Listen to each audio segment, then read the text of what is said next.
I don't like I don't like hearing myself just talk straight through. I'm happy to answer questions during the thing, or if you want to connect after, Michaela has my information. Please find me on LinkedIn. I'm happy to talk to whoever. All right, let's get going. As I said, my name's Lily. I'm originally from the Boston area, but I'm actually in Austin, Texas, currently for a short-term placement. But normally I'm in Boston, been in there for about 5 years in the tech ecosystem. I have my MBA from Babson up there in entrepreneurship. And my whole tech career, I've worked with founder-centric startups. So what I like to say is I like to work at startups that help other startups. And at all of my experiences, I've worked with founders directly to work on their pitch, their investor outreach strategy, as well as just build community among founders and support them. Because as I'm sure many of you know, being a founder is not a straight lane, and there are many different factors that go into it. In my personal life, I have a chocolate lab, so I'm a dog mom who I'm obsessed with. You'll see a picture of him in the presentation today. I'm recently engaged, so at night I'm planning my wedding, which is a startup in itself. And then I'm pretty vocal on women's issues and mental health as well. All right. I'd be remiss if I didn't talk about Scroobious a little bit. This is not going to be about our platform, but all of the content in today's session and next week's session is all from our platform. And so essentially what Scroobious has done is we've productized the value that founders would get from working with a pitch coach to help them create investable material. So we have an online edtech platform that essentially has asynchronous mini video modules for founders to go through on their own time, all with investor vetted content about what goes in a pitch deck and why it's important for investors. You can also have points of human review, both written and face-to-face, where a real trained person is looking at your deck and can help you sharpen it for clarity and content and whatnot. You have the ability to film a pitch video. So when you're fundraising, it's actually super helpful and saves a lot of time if you can just send a link with yourself next to your deck. They can see your personality and whatnot. And then, of course, we have my favorite part, the founder community filled with resources and different events we run and whatnot. Special discount if you guys want 15% off any tier. You can use CCEI 15 at checkout, and it's good for all the subscriptions, which are annual. And feel free to reach out again after offline if you have any other questions about that. Okay, so why is all of this important? And when it comes to pitching, you kind of have to set the table, right? So pitching is looked at, or the way we look at it, because there's no authority on pitching. No one right person has the right idea on what to do for pitching. But from the lenses that we take, two lenses, storytelling and de-risking.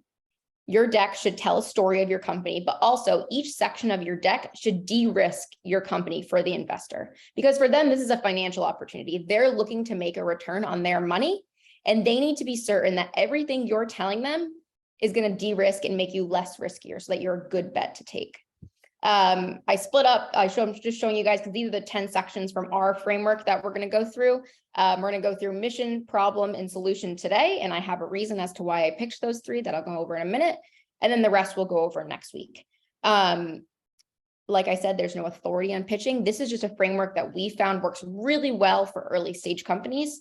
The reason we're doing only up to solution today is because the mission, the problem, and the solution are the most important slides in your deck.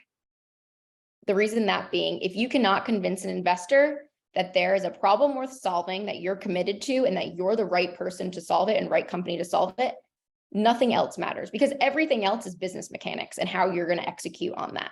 You have to be convincing that there's a problem that actually exists and that you have the right product or company to solve that problem. So that's why we're going to cover those today. We're also going to go over what kind of pitch deck this is kind of all based around. So I often get a lot of questions, how long should my deck be? Should it be 10 slides, 15 slides? And what I kind of challenge you to do is to retrain your mind to think about how you're pitching, what time frame you're giving that pitch in. So adjust that mindset based on time and goal. So today we're going to go over the 5-minute pitch. All 10 of those sections that I just showed you, these sections are going to go in your 5-minute pitch. This is your, deck that you might send ahead. It's the deck if you're doing cold outreach. It's that intro deck where your goal is to not get an investment. It's not to go into due diligence. That rarely happens on a first meeting with investors. The goal is to simply get another meeting. It's to convince the investor that you are worth spending more time on. But then there's obviously pitches for other, goals as well as you go farther down the road, even if, there's a demo day pitch, if you're doing a quick 3-minute pitch. But today we're going to cover the 5-minute pitch, where the goal is to simply just get more time. We also like to kind of work on soft skills with founders, because it is scary pitching and it can be a big, overwhelming process. Like I said, and kind of have reiterated, there's no right way to pitch and no one's the authority. You're going to go to an investor, you'll get one piece of feedback, and then you'll go to another investor and get completely opposite feedback. And so I urge you not to make knee-jerk reactions to change your deck, because you're going to drive yourself nuts. You're going to go to one investor, change something, and then go to another investor and be like, wait, I just changed that. So really only incorporate feedback that makes sense and that's genuine to your story. At the end of the day, this is your company. You have to steer the ship, and you can only incorporate what feels comfortable to you in your story. Another tip I have here is founders will often have like multiple files where it'll be like pitch deck 1, pitch deck 1 final, pitch deck 1 final underscore. That is a headache and a half. What I would encourage you to do, and what we tell a lot of founders, is have one deck with your core 10 slides that I just showed, and then have an appendix. That way, whenever you're going to an investor and okay, they might want to see this slide, or this slide, is something they said that they always want to look for, then you can move that in and out of the appendix. And that way you're only managing one file. It makes it a lot easier. It just saves you a headache and time. Okay, I know what you're thinking. She didn't say she has a design background, and I don't. But this actually isn't about design, but more about slide layout. Because again, when you have 5 minutes to get all of this across, and the average investor really only spends 3 minutes looking at a deck to decide if they want to spend more time, it's important to make sure your slides are getting across your points quick and effectively. So that's more what this is for. The first thing is actually rooted in psychology. So it is important to know that humans cannot read and listen to things at the same time and comprehend and digest both sets of information fully. We've all been in the situation, we're sitting reading something, someone comes up to us, is trying to talk to us. We either have to put our book down or tell them to be quiet, because you just can't do both at the same time. The same thing happens with investors in whatever pitch environment you're in. So we're in a hybrid world. When we are in person, humans are compelled to meet another human's gaze. So they are naturally inclined to listen to whatever you're saying first, and then read what you have on the slides. Conversely, when we are online, like we are now, you guys can see that I'm looking at you. I'm looking directly into my camera. It's a good habit to get into. It feels weird at first, but I strongly recommend it. I'm looking into you guys know I'm looking at you through my camera. The only difference is that I can't see you back. So you are going to read what's on my slides first, and then pay attention to my talk track. And there's a way to format your slides so that it can do both, no matter what environment you're in. You don't need multiple deck files to get across the point.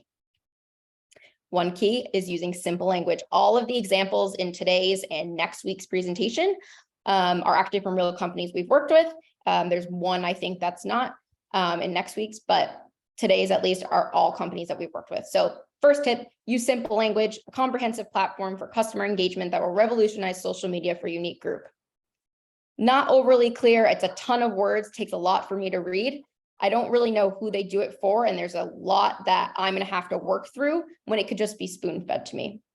Reworked, the best way for writers to share their social media posts. Much more clear. I know what they're doing. I know who they do it for. And the only thing that I personally would probably add is what's the method that they're doing it? What is that best way? Is it a mobile app? Is it a platform? Is it something along the lines of a physical product? What is it? But much more clear and direct. Similarly, use sparse language. Bullets are your friend. Our eyes like bullets. They're very easy to read. And it just, again, helps you get your point across so much quicker and more effectively. Apologies if you can hear the dog in the background. That is not mine. This seems like a really elementary tip, but we see it all the time. Please, please, please use high contrast colors. I have seen so many decks where it's just the font is a lighter shade of the background, and that is really hard to read for some people on screens. And just make it easy for yourself and for those reading your deck, use high contrast colors. And if you remember one thing from today's session, from next week's section, if you remember nothing else, please remember, use header statements. Do not label your slides. Often we'll see slides that say problem, solution, market, business model, competition, and we've all seen those decks. The problem with that is that you are wasting so much slide real estate. And if an investor is just skimming through your deck to kind of go quickly, they're not really going to be able to latch on to anything. So use that real estate. One statement at the top of your slide that just, or the side, as you see, these are examples from our deck. One statement that summarizes what's happening on the slide. If an investor remembered one thing from that slide, what would it be? And write that. Just say it in plain language. It makes so much more sense to kind of use that space to guide the investor through your deck. And it is a good way to control your storytelling. A tip I have is once you have all of your slides done with their header statements, take your header statements and copy and paste them into a paragraph. It's obviously not going to read like you wrote a paragraph, but you should have a general kind of sense of what the company's about and the story that you're trying to walk investors through. So like I said, these are from our deck. You can use them on the side or at the top is where you commonly see them. But one statement that just summarizes everything on the slide. If there's something on your slide that does not relate to your header statement, get it off. Another tip here is for all your slides, use 1 point per slide. Keep each slide focused on one thing. An example, your header is also known as your so what. You can control the narrative with that. So on the left, we have a deck, just our solution, and then they have 3 kind of screenshots with some, numbered steps of how a user would use this person's product. Not really clear. I can infer what they do from that, but it's not directly stated to me. And the last thing you want to do is have someone make assumptions about what it is you do or do not do. Reworked, our solution is an offline acquisition platform where consumers pay for services with their engagement. Much more clear. I know what's going on in the slide. It provides so much more context to those screenshots. And the funniest thing about this example is that the founder actually had that line in their talk narrative. And when we were working with him, we just told him, you're already saying this. So put it on the slide, whether you're presenting online or in person, however people are digesting that information, they're going to understand the main point of that slide. About that. Okay, now we're going to get into the actual deck slides. First up is the title slide. Another one where people can oftentimes skip over or not realize how important it is, but actually title slides convey a lot of information. They're often, if you're pitching in person, hanging up at the beginning of the meeting. It's happened today. Or if you are sending a deck by email, it shows up as the thumbnail. So make someone want to read your deck. Include product screenshots showing what you actually do. Put your logo, your contact information, all the ways that people can contact you, throw in some copyright information for good measure. And then most importantly, include a tagline. And tagline is, the word I just used, and I actually don't like using that word. And the reason that I wanted to call that out is because a short description, as what we have here, is much more accurate. One line that just accurately describes what you do and who you do it for. You don't want anything catchy or marketing or, snazzy up there. You just want one sentence that very accurately and clearly states what your company does and for who. That's usually the equation that I tell people. What you do plus who you do it for makes it much more clear. So make someone want to read your deck. Here's an example of taglines. So as you can see, on the bottom, we have all of the old taglines, the ones that when they initially came to us. And on the top, we have the reworked taglines. So if we go over True Wine, Duolingo for wine, and you see that a lot, right? Like we're the X for Y industry, or, we do this for that. Often there's a lot of comparison. But there's 2 problems with that. One, what if the person you're talking to has no idea what Duolingo is? Then that means absolutely nothing to them. And 2, well, what part about Duolingo are you mimicking? Is it their gamification? Is it their UI? What about Duolingo are you actually copying? Because Duolingo is a huge company. So make it easy for yourself. One sentence. Reworked True Wine is fun, accessible wine education for the next generation of wine lovers. Much more clear. I know what they do. I know who their target customer or audience is. And then the only thing I would personally add, I didn't work with this founder, is, what is their product? Are they a mobile app? Are they a platform? Again, just making it really clear about what they actually are.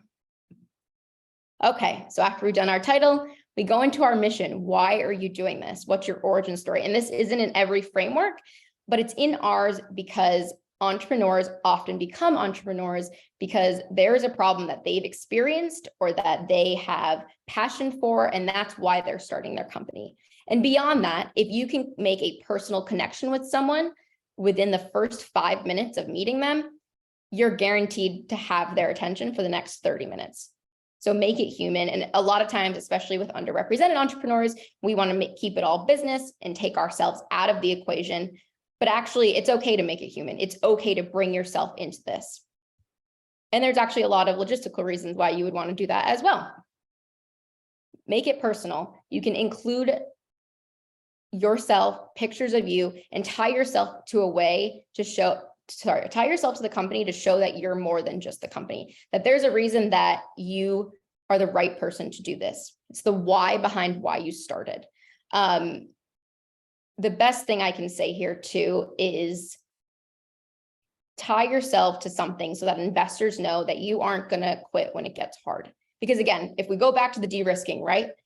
Investors want to know that they know entrepreneurship's hard, and it's 10 times harder than any entrepreneur thinks it is. It's going to be when they start out. They want to know that you're just not going to give up because things get hard. They want to see the personal connection that you have to it. Logistically, this is also a good way to bring out industry expertise if you have it. So if you see on the bottom here, I'm a mom and I've helped thousands of moms feed babies. This was a lactation consultant app. The woman who started this, she is a registered nurse. She's a registered lactation consultant. She's a mom. So she has all of this personal and professional experience that now she is getting out there right away to tell the investors, this is why I'm committed and this is why I'm the right person to be tackling this problem. So make it personal, put yourself in there. It doesn't have to be a book, couple bullets about why you started this and what was the impetus for getting into this company.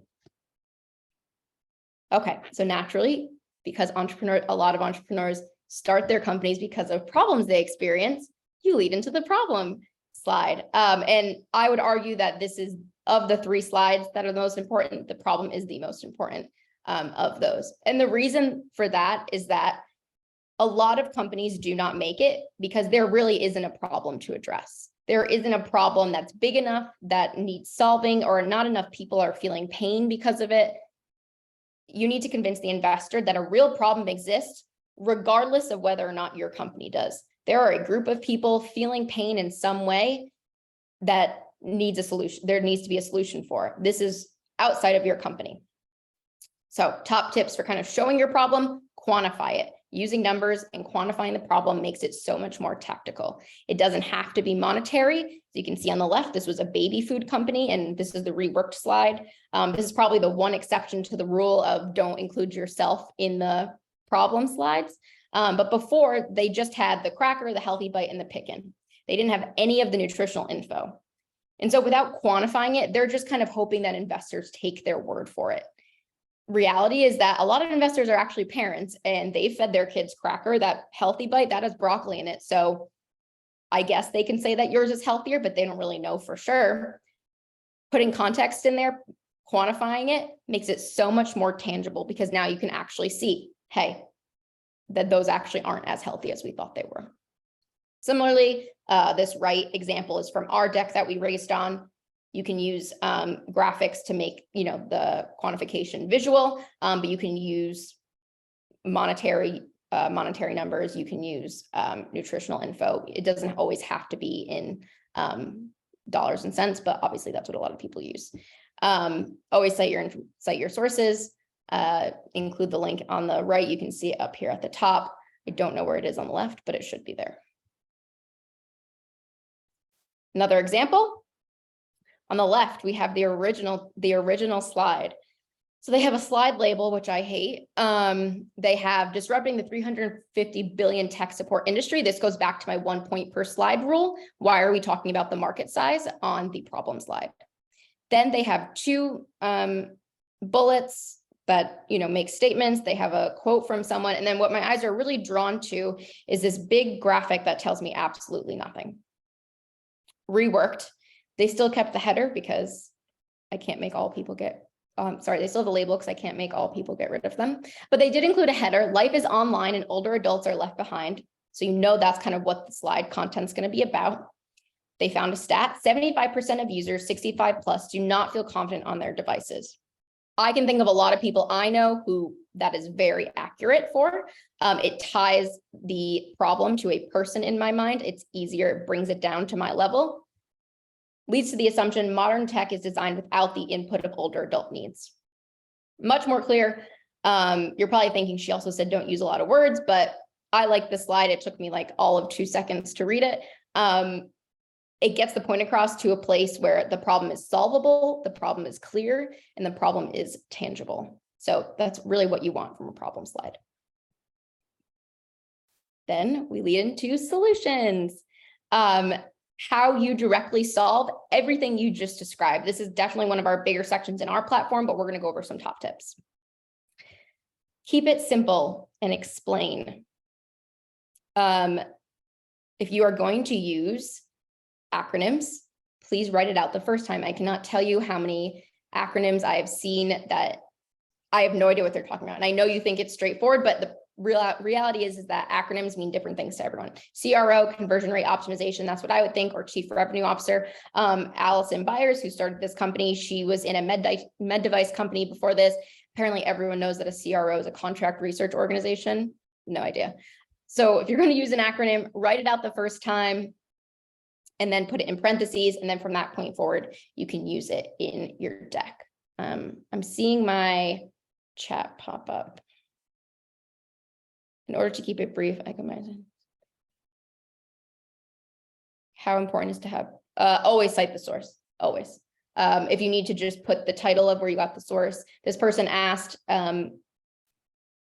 it's difficult to know where you got the number from, but how is important to have to cite the source? Always cite, always put where you got it from, because there's really no kind of, you can't back it up with anything if you don't cite it. Okay. So keep it simple, write out your acronyms the first time, then put it in parentheses. And again, these all seem like simple tips, but I promise not a lot of people do them, and it makes such a difference. Similarly, don't include big confusing graphs like this. I don't know what localization, tiering, and deduplication are. And chances are, if you're an early stage company and you're pitching to an investor who's a generalist, they're going to have no idea either. Break down what you're trying to say and put that on the slide. If this graphic is germane to your company, that's great. Put it on a slide, put it in your appendix.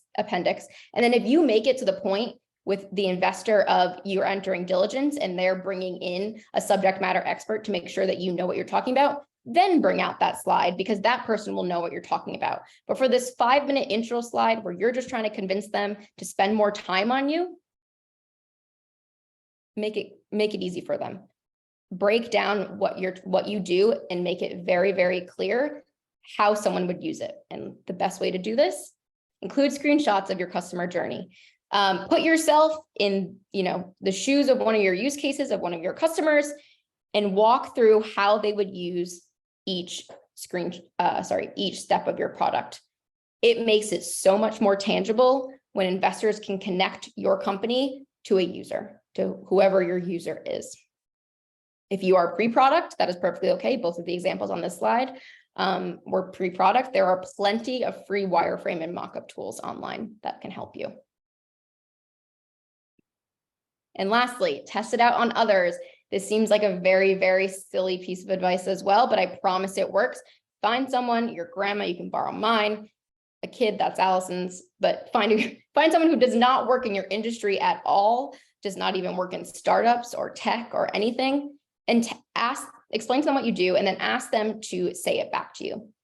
What they're doing is when you're explaining to them, they're synthesizing the information you're telling them in their head, and they're going to spit it out back to you in the simplest terms they can.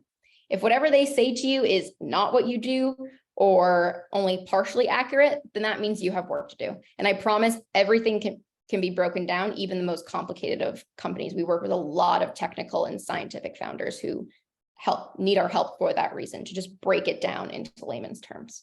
So break it down, test it out on others. It makes you so much better when it comes to explaining your company. And that is all for today. Awesome. Thank you, Lily. And before I move on to the upcoming, I would like to open up the floor for a couple quick questions. We have a few minutes left. So if you feel more comfortable muting yourself, or you can throw a question in the chat, feel free to do so. I'll give everyone a few seconds in case you want to type something up, and then we can talk about the upcoming session with Lily.